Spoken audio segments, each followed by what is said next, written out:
પહેલા દાડથી શરૂઆત એવી કરજો કે બહુ ગારો બોલતો હોય ને બહુ ખરાબ વાતો કરતો હોય ને એની જોડે બેહવું. આ શું ખોટું? નકર જો એની જોડે બેઠા અને એની વાતોમાં આવીને કોઈ ગુસ્સામાં આવીને કે ગમે તે મોઢામાંથી ગાર નીકળી જાય ને તે ઉપવાસ ફેલ.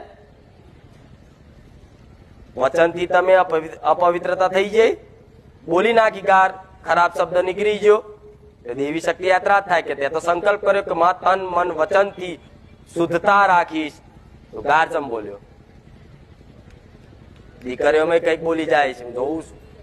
પણ ધ્યાન રાખવું, કોઈ ગારો વાળું હોય, કોઈ તમને જેને જોઈને તમને ચીડા ગુસ્સો આવતો હોય એવા વ્યક્તિ જોડે વાત નહીં કરવી કે હોમે નહીં જવું, અને બોલન તોય તે સહન કરી લેવાનું. માતાજીને પ્રાર્થના કરે કે મારી આ ઉપવાસના ટાઈમે કે આ બખારા કરે છે માં હાચવી લેજે. નકર આ બધી માયા છે ને નડવા વાળા દેવ, જે તમને નડતર રૂપ થાય છે ને તાર, એ બધા દેવ છે ને આ બધા તમે ઉપવાસ કરશો ને તો તાકીને બેઠા હોય રાક્ષસ જેવા દેવ. ઉપવાસ કર, ભંગ પડાવ.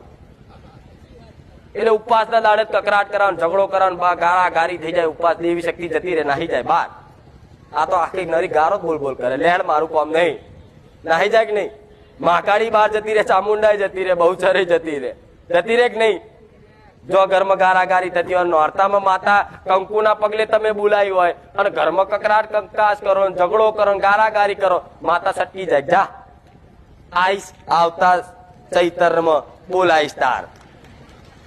હવે આવતા ચૈતરમાં આવતા હુંથી તો તમારું આવતા ચૈતર હુંથી તો તમારું બધું પૂરું થઈ જાય, પછી શું કામ છે?